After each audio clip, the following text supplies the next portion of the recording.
Morning, my supervisor handed me that termination letter. He was smiling. Not the nervous kind of smile people put on when they have to deliver bad news. A real one. Wide and satisfied, like he'd been waiting for that moment longer than I'd been working there. I remember the exact weight of the paper in my hands. Thick cardstock, the company logo embossed at the top. HR had printed it on the good paper. That detail stuck with me for weeks afterward. That somebody had made a deliberate choice to use the heavy stock. Like they were framing it. Like it was supposed to look official enough that I wouldn't argue. I didn't argue. I just stood there in his office doorway, reading the words without really reading them, while he leaned back in his chair and told me it was a restructuring decision. Told me my position was being eliminated. Told me I should feel proud of my contributions. I was 28 years old. I'd given that company 4 years. I had come in early, stayed late, covered shifts for people who never once thanked me for it. I had skipped my cousin's wedding because my supervisor, his name was Kevin, had scheduled a mandatory weekend review that he later admitted wasn't actually mandatory. I missed my cousin walking down the aisle because Kevin told me my job depended on it. And now he was handing me a letter on thick cardstock and smiling. I drove home in a fog. My apartment was a 40-minute commute on a good day, and that day traffic was stopped dead on the I-90 connector for reasons I never figured out. I just sat in my car, letter on the passenger seat, watching the brake lights ahead of me pulse red, and thinking about how I had exactly 11 weeks of savings and a car payment due in 6 days.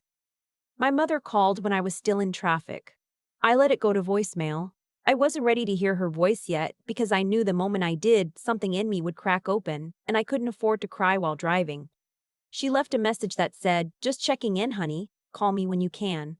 I listened to it 4 times before I got home. Here's what nobody tells you about losing a job you've worked hard at. It's not the money that hits you first. The money panic comes later, around 2 in the morning, when you're lying in the dark running numbers in your head. What hits you first is the shame. The completely irrational bone-deep shame of feeling like you did something wrong, even when you know with absolute certainty that you didn't. I had done nothing wrong. I want to be clear about that because this story gets complicated later, and I don't want you to spend any part of it wondering if I deserved what happened to me. I didn't. Kevin had wanted me out since the previous October, when I reported him to HR for falsifying our team's performance metrics to make his own numbers look better. HR said they'd looked into it and found no evidence of misconduct. 2 months later, I was restructured. I know what that was. You know what that was? My neighbor was sitting on the steps of our building when I pulled into the parking lot. He was an older man, maybe 60-something, retired. I'd never learned exactly what from. He was always out there in the evenings, just sitting watching the parking lot like it was a nature documentary. He'd lived in that building for longer than I'd been alive. His name was Walt. Walt wasn't someone I talked to much. We nodded at each other. Sometimes he'd comment on the weather. Once he'd helped me carry a bookshelf up the stairs when my friend, who was supposed to help, had canceled last minute. That was the most we'd ever spoken. That evening, he looked at me when I got out of the car, and something in my face must have communicated the situation immediately because he just said, "Bad day?" It wasn't a question. I said, "Yeah." He nodded like that was all the information he needed. "Sit down a minute," he said. I sat. I didn't even really decide to. My legs just did it. We sat there for a while without talking. The evening was warm. One of those late spring days where the light goes golden right before sunset and everything looks a little more beautiful than it actually is. A kid was riding a bike in the lot. A woman was unloading groceries from her trunk. Normal things. Life continuing to be normal, while mine felt like it had just gone off a cliff. Finally, Walt said, "You want to tell me about it?" So I did. I told him about Kevin and the metrics and the HR complaint and the thick cardstock. I told him about the car payment and the 11 weeks. I told him I was scared, and I hadn't said that out loud to anyone yet, and the word scared coming out of my own mouth made my throat tighten up in a way I had to work to push through. Walt listened. He didn't interrupt, didn't offer solutions, didn't tell me everything happened for a reason. He just listened, which turned out to be exactly what I needed. When I finished, he was quiet for a moment. Then he said, "What was the name of the company again?" I told him. He nodded slowly. Didn't say anything else about it. I thanked him for listening, went upstairs, ate cereal for dinner because I couldn't face the idea of cooking, and finally called my mother back. She cried a little, which made me cry a little, which actually helped more than anything else had. I spent the next 3 weeks applying for jobs. I was methodical about it. Spreadsheet, follow-up emails, the whole system. I had 2 callbacks that went nowhere and 1 interview that I thought went well but ended in a form rejection. My savings were still holding. I was okay. Scared, but okay. Then Kevin started calling my references. I found out from my friend Bethany, who worked in my field and who I'd listed as a professional reference. She called me on a Tuesday morning, and her voice had that careful quality people use when they're about to tell you something that's going to upset you. "Somebody from Halcyon Tech called me yesterday," she said. Halcyon was Kevin's company. My former company. They said they were doing a routine reference check on a candidate and wanted to confirm your employment dates. I said that was normal. Companies do that. Right, but then and it was a man, I didn't get his name, started asking whether I had any concerns about your work ethic, whether I'd witnessed any issues with your honesty. She paused. Liv, they were calling on behalf of a company that you've applied to. They're actively interfering with your job search. I sat with that for a moment. He was following my applications. Someone at Halcyon, Kevin, or someone Kevin had put up to it, was tracking where I applied and calling ahead to poison the well. I didn't know how they knew where I was applying. Later I found out one of the HR platforms I'd used synced company information in a way that, if your former employer was also a client, could sometimes surface application activity. It was a known issue, a thing that technically wasn't supposed to happen but did. The question was, what to do about it. My first instinct was to call a lawyer. I looked up employment attorneys in the area, found 3 who advertised wrongful termination cases, called the first one, and was told the consultation fee was $300. I called the second one and got a voicemail. I left a message. On that was never returned. The third had a website that listed a free initial consultation, and when I called, the woman who answered said the attorney was booked for 6 weeks. 6 weeks. My savings runway was shorter than that. I started looking into it myself. I wasn't a lawyer, but I could read. Notorious interference with prospective economic advantage. That was a legal term for what Kevin was doing. What I needed was documentation, proof that someone from Halcyon was making these calls, proof of what they were saying, and ideally proof of a direct connection to Kevin himself. Bethany agreed to help. She called the number back, asked to speak with whoever had called her, and recorded the conversation. The man who answered, he gave his name as Thomas from HR, repeated several of the same things he'd said before, including a phrase about concerns regarding her honesty that came to our attention during her tenure. That specific phrase. I'd heard Kevin say almost exactly those words during my performance review the previous year, when I'd pushed back on a project timeline he was mismanaging. He'd said, "I have concerns regarding your honesty with this team." It was him, it had his fingerprints all over it. I saved everything, every email I'd ever received from Halcyon, every record of the HR complaint I'd filed, Bethany's recording. Dates, timestamps, the names of the 2 other jobs I suspected had been poisoned. I built a file that was 43 pages long. My mother came to visit during this time.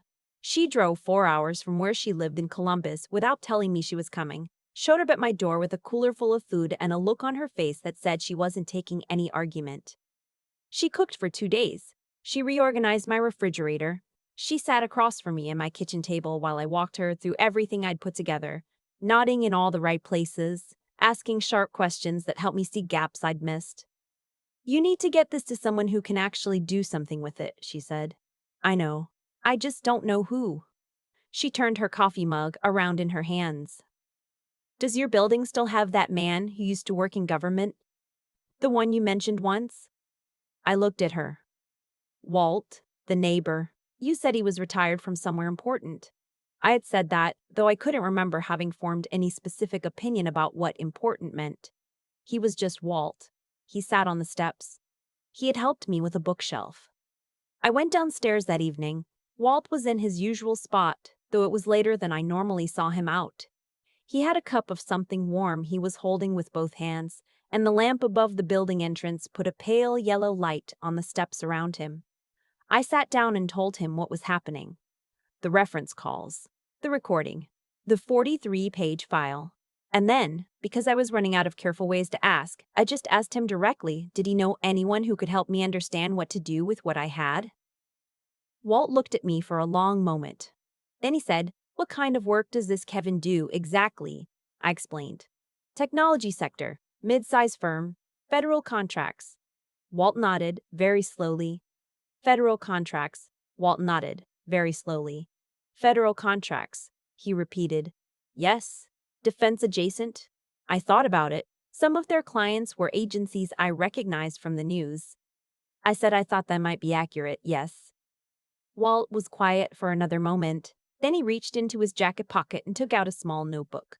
The spiral-bound kind that looked like it had been through several years of use, and wrote something on a page and tore it out and handed it to me. It was a name and a phone number. "Call her in the morning," he said. "Tell her Walter Brannick sent you." I looked at the name on the paper. I didn't recognize it.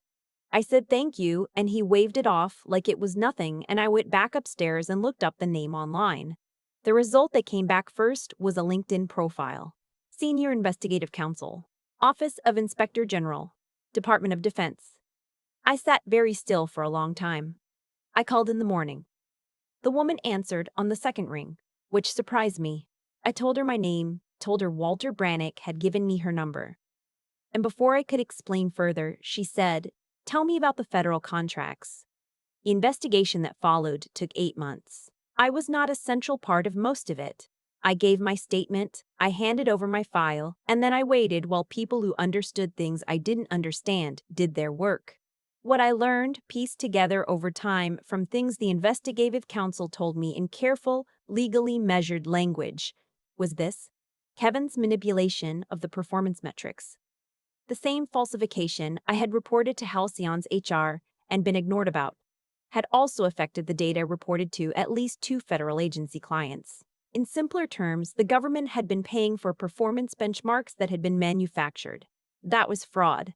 Federal fraud, which is a category of problem that lands on a very different desk than a regular HR complaint. Kevin was placed on administrative leave 6 months in. I found out because Bethany still had contacts at Halcyon, and she texted me the morning it happened with a string of exclamation points that I screenshot and still have. The Torius interference claim, my personal claim, separate from the federal matter, was settled.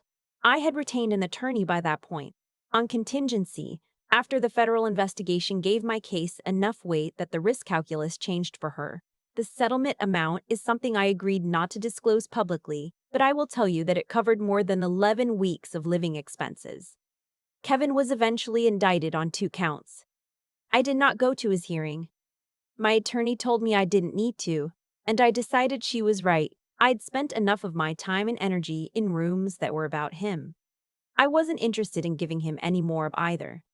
What I want to talk about instead is Walt. After everything resolved, after the settlement, after the indictment, after I had started a new job that I had gotten entirely on my own merits through an application Kevin had no way of accessing, I knocked on Walt's door to tell him what had happened. I wanted him to know. He had handed me a torn piece of notebook paper that had changed everything, and he deserved to know how it turned out.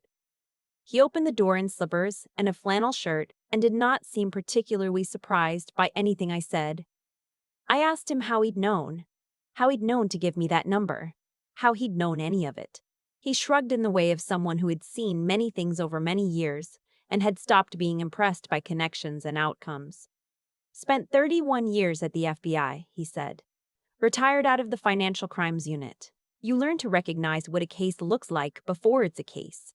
I stared at him. "Federal contracts," he said.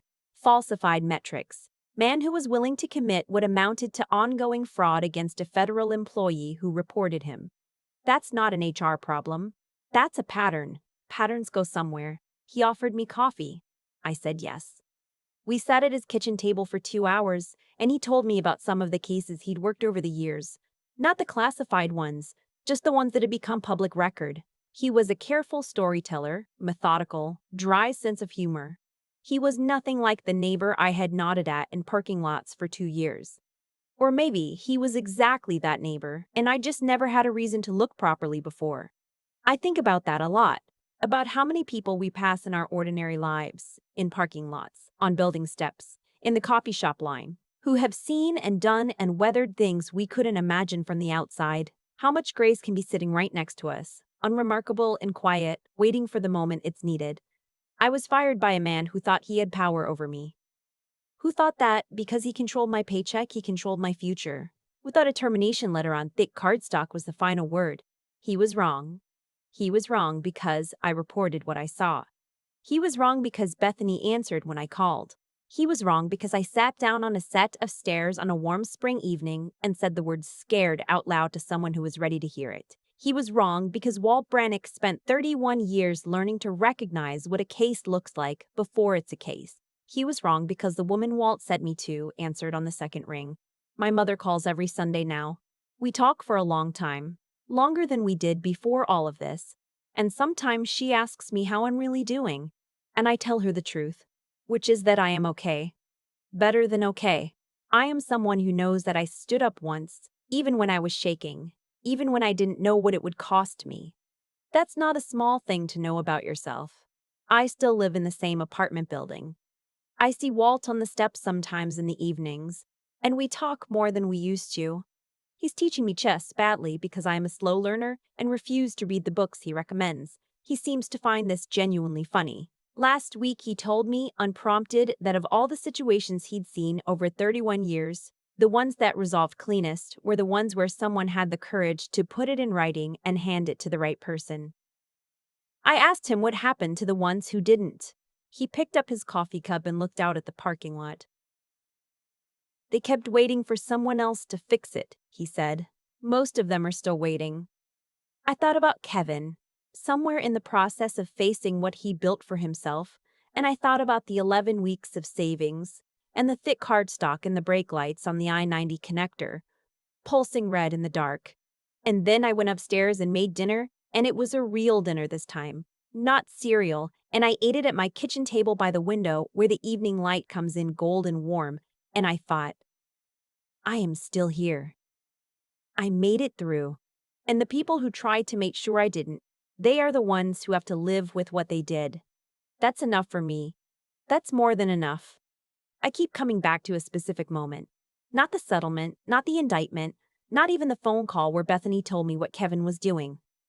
I keep coming back to the parking lot, to the evening light going gold, to me sitting down on those steps because my legs decided before my brain did and saying the word scared out loud for the first time. That word cost me something. I don't know exactly what. Pride, maybe. Or the version of myself that believed she had to hold everything together without asking anyone for help. But it also bought me something I couldn't have gotten any other way. It bought me Walt's attention. And Walt's attention, it turned out, was worth 31 years of knowing how the world actually works. I've thought a lot about cause and effect since all of this ended. Not in any mystical sense. I don't think the universe was arranging things on my behalf. I think something simpler and more demanding was at work. I think Kevin got what he got because of choices. His choice to falsify numbers rather than do the harder work of being honest. His choice to retaliate against someone who told the truth. His choice to keep going, to make the phone calls, to believe that because he had power over my paycheck, he had power over my future. Every one of those choices was a brick he laid himself, and the structure they built was the one he eventually got trapped inside. And my choices were bricks too, reporting what I saw, even when HR ignored me. That was a brick. Keeping every email, building the 43-page file, refusing to let the paper trail go cold. Those were bricks. Sitting on the steps and being honest with a neighbor I barely knew, calling the number on that torn piece of notebook paper the very next morning. Every one of those decisions was small in the moment and enormous in the aggregate. What I understand now is that integrity isn't a feeling. It's not the warm sense of having done the right thing. It's a practice, and it's often uncomfortable, and it doesn't come with any guarantee that it will pay off on any timeline that's convenient for you. I reported Kevin and got fired for it. That's the honest version of the story. The rest, Walt, the investigation, the settlement, none of that was promised when I made the decision to tell the truth. I just made the decision anyway. And the intelligence it took to document everything, to understand what I had before I even knew what to do with it. That wasn't brilliance. It was stubbornness, really. It was refusing to accept that I had no options when I hadn't yet exhausted the ones in front of me. I read. I looked things up. I asked questions. I stayed in the problem instead of running from it. That's available to anybody. It was available to me. The part that's hardest to talk about is the endurance. The weeks of silence after applications. The 2 callbacks that led nowhere. The moment I found out Kevin was actively working to shut every door I tried to open. There's a version of that story where I stop, where the cost feels too high and the outcome too uncertain, and I decide it isn't worth it. I understand that version. I was close to it more than once. But Bethany answered when I called. My mother drove 4 hours without asking permission. Walt was sitting on the steps. I was not alone, even when I felt like I was. And neither, I suspect, are you. Kevin is somewhere right now living with what he built. I'm eating dinner by a window where the evening light comes in gold. We both got what we made. That's not luck. That's just how it works.